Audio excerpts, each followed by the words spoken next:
In this day and age, sport can be perceived in many different ways. Besides the fact that people go to stadiums to watch their favourite team play or have a social gathering with friends to debate which the better team is, sport is also seen as something we can call a consumer society. This video will explore the various factors behind creating a consumer society and looking into a particular advertising campaign from a sports gaming company. Consumer society is better explained as a culture in which consumption of material goods is encouraged and the economic health of the society is dependent on the spending of the population, cited from JAG 2012. In other words, a consumer society is a desire for things that take your curiosity.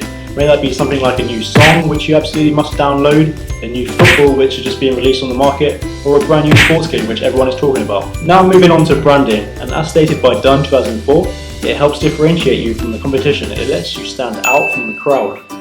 This is one of the main reasons why people buy products.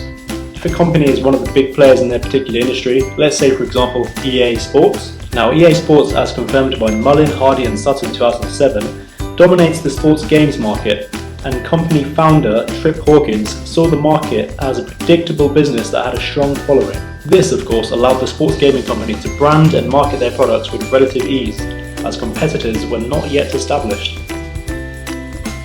Now just to move slightly away for a second, it is clear to see that the company founder of EA Sports saw this opportunity and grabbed it. This opportunity was seen to be one now that thinking about it was very obvious. The company founder Trip Hawkins deployed a certain mindful strategy or concept, some may say, and this is called the sociological imagination. The sociological imagination is suggested by Crossman 2014 as being able to think ourselves away from the familiar routines of our daily lives in order to look at them anew. Now this is absolutely right. As to build and produce a consumer society, you must look beyond what's around you. In the case of this research, the founder of EA Sports looked beyond sport as a singular industry in which people play in real life, and turned to the gaming industry where people can now play sport virtually in the current technology age in which we live in. Another way of viewing the social imagination is through the vivid awareness of the relationship between experience and the wider society, as cited by the sociologist Mills 2000.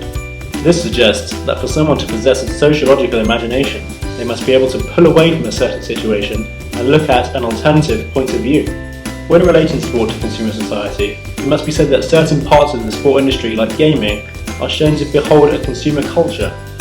Slater, 1997, states that consumption is always and everywhere a cultural process, but consumer culture, a culture of consumption, is unique and specific. As the aim of this research is to focus around the gaming industry and EA Sports branding, it can be suggested that consumer culture in this case is, in principle, universal and impersonal. What this means is, any two products can be the same, like FIFA, which is marketed by EA Sports, and Pro Evolution Soccer, which Konami represent. But what makes them different, and what allows consumers to be attracted, is the fact that they are advertised in unique ways and portrayed to be the one you must buy.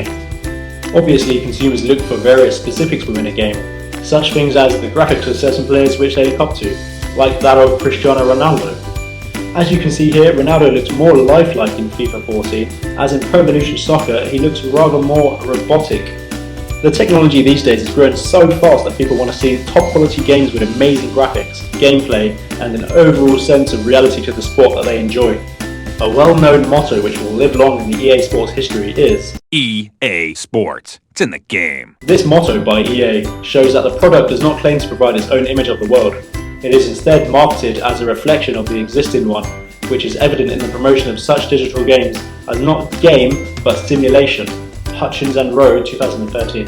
This shows that EA Sports would rather be perceived as a company making a product which is lifelike and reflects real-life sport rather than just a plain and simple game which people play.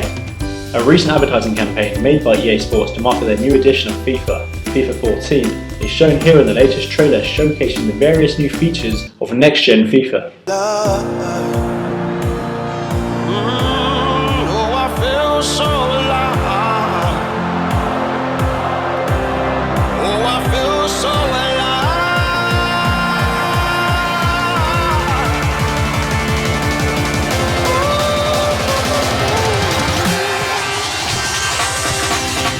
It is clear to see that the graphics and gameplay is ever growing and becoming that little bit more realistic through every edition. It poses the question of, do consumers purchase these products not only for pleasure, but perhaps for playing in hope of living out their real life dream within the game? Of course EA Sports FIFA have a target audience based around gamers and football lovers, who tend to be of the younger generation. But naturally, everyone has an identity, and it is formed in via the interaction one has with society. Sparks 1999.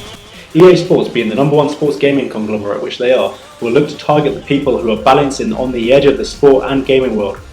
They will give people a nudge through their appealing marketing strategies and various branding to try to bend their identities in believing that they need to become a member of the EA Sports community.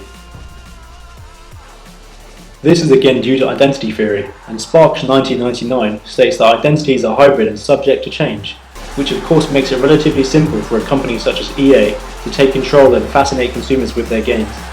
EA Sports have the capability to shape consumers' identities, and in some cases it combat people's frustrations and loneliness through playing the game. This could be achieved through playing online against other players around the world, but this is a whole other story. 2 questions that need to be asked when incorporating sport with actual sports video games like FIFA, and this is, will these games encourage youngsters to go outside and be inspired by the game to actually participate in real sport? Or will it promote a level of laziness in the upcoming generation and distract from real life? Many thoughts and opinions can be gathered from these questions, but maybe the real answer comes from EA Sports themselves, and that's EA Sports. It's in the game. will we ever actually know what this motto suggests? Thank you for listening, and goodbye.